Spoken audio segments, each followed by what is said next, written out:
Voilà, donc Monsieur Baupin, puis Monsieur Prémabre ensuite. Oui, merci Madame la Présidente. Quelques questions à mon tour aussi. Première, c'est est-ce que de votre point de vue d'observateur qui regardait ces questions depuis longtemps, est-ce qu'il vous paraît crédible que personne n'était au courant du trucage de logiciels de Volkswagen jusqu'à ce qu'il soit révélé aux États-Unis? Deuxième question, particulièrement à transport et environnement. Dans le travail que vous faites avec PSA, quels sont les polluants que vous mesurez d'ores et déjà et quels sont ceux que vous comptez mesurer sur les années à venir, notamment en ce qui concerne les NOx, les particules?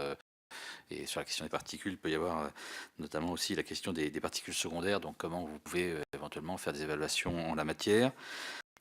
Troisième question, à partir du moment où on a, et on va avoir progressivement grâce à votre travail, en ce qui concerne PSA, mais qui pourrait être donc déployé sur d'autres constructeurs, des chiffres en circulation presque réels, on va dire, est-ce qu'il vous paraît légitime que les constructeurs continuent à utiliser d'autres chiffres dans leur publicité?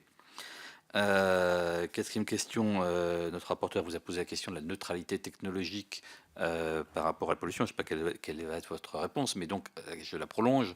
Est-ce que vous êtes donc favorable, si vous êtes favorable à la neutralité technologique, à la neutralité fiscale, ou en tout cas avec une fiscalité qui inciterait à aller vers les moins polluants plutôt qu'à aller vers les plus polluants?